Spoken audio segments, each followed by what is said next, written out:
So today, Friday, the 11th, that's the 11th of November, will mark a 2-minute silence at 11 o'clock.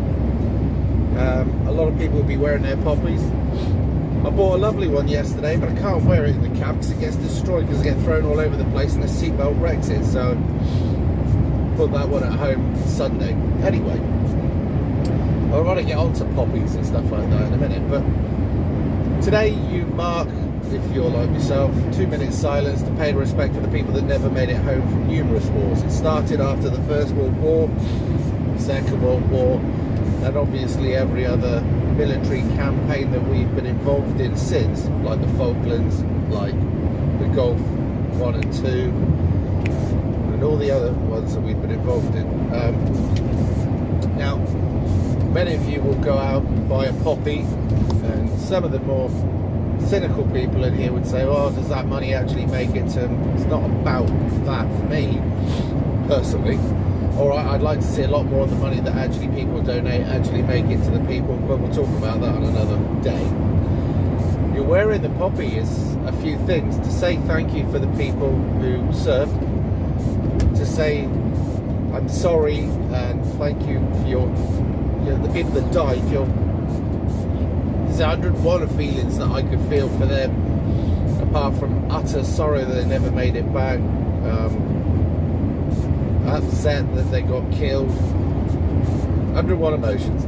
Could make an entire video about it, but for me it's saying, yes, I remember you, yes, you're not forgotten, yes, I thank you for your sacrifice.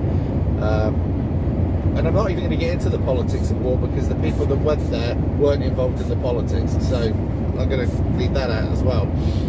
But there's a lot of really honest men, women and animals as well that went to war in the past and that just didn't make it back, and that served this country loyally and honestly and got taken out by an opposition who, for whatever reason, we were at war with at the time.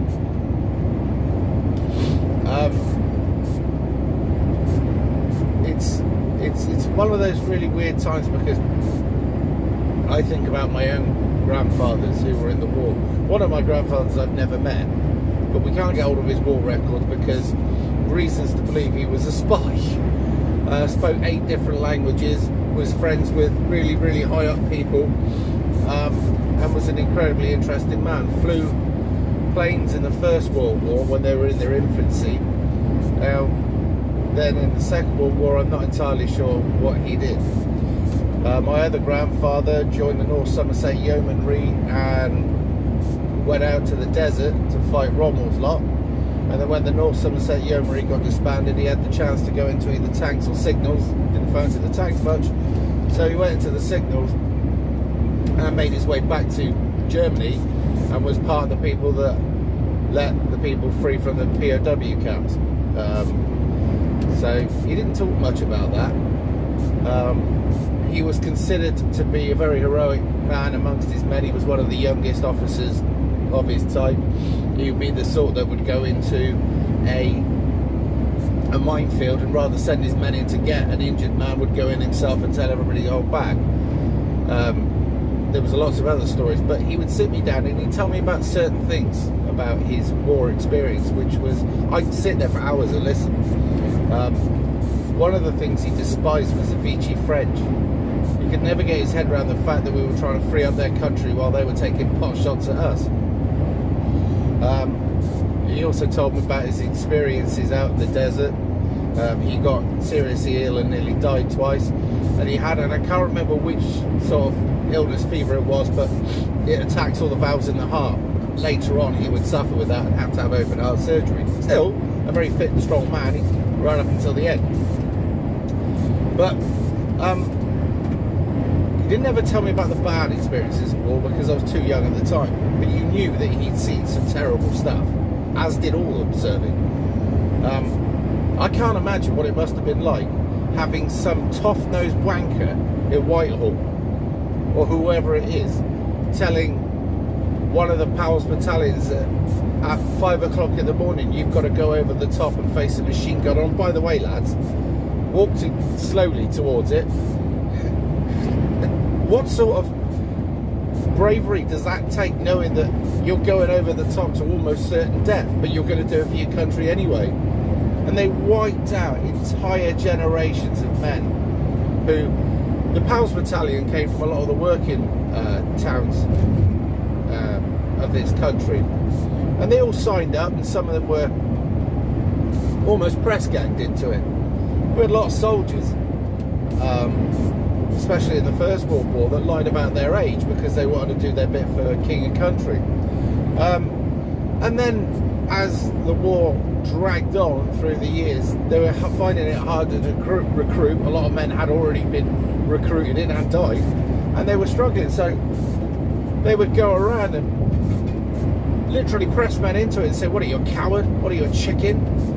And some of you may not be aware there was a thing called shot at dawn. Now we now know there's PTSD or shell shock and all the rest of it, but this was an unknown thing back in the First World War, and there were many people that were the carnage of that war had literally frayed their nerves to breaking point, and some of them were just a mess. They pissed and shit themselves, they were crying, they were sobbing, they were shaking all over. And these people, some of them, ended up getting charged with cowardice or desertion or whatever it was. Some of them were really young as well, and they were shot. And these family members have done their best over the years to clear their names. Some of them have.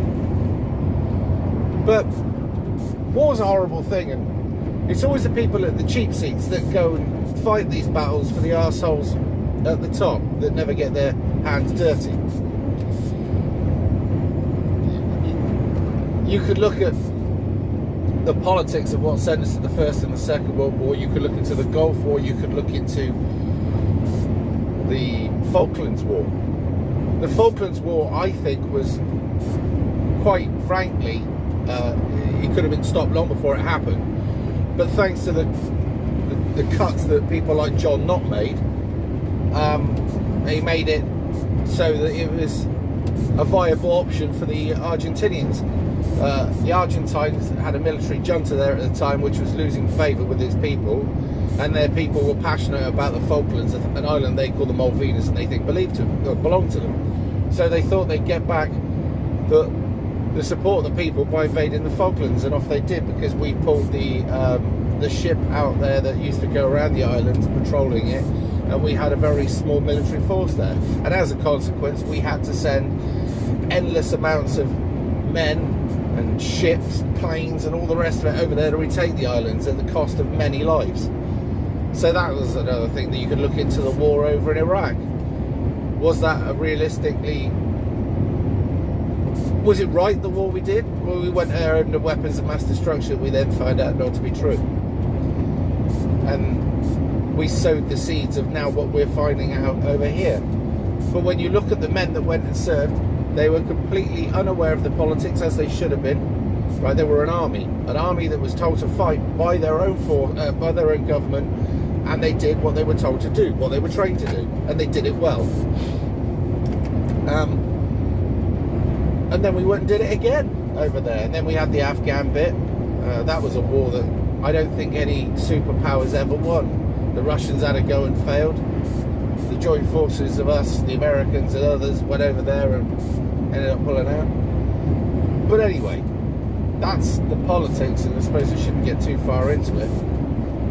But as I say, today is a day that I remember a lot of the men and women and animals that never made it back. And I just feel it really, really saddens me. And it's amazing that you think about that generation of men that went, say for instance, the First World War, and they came back and they just had to get on with life. They'd seen things that no man should ever see, and at such a young age, and then they had to get on with their lives. I mean, suggesting that they were all in one piece physically, mentally they could have been absolutely destroyed, but because everybody was in the same boat, you couldn't complain about this or that. You just had to bottle it up. That's the way it was, right or wrong. And then the Second World War, the same thing. And then don't forget, in the First World War, they came back with horrific injuries.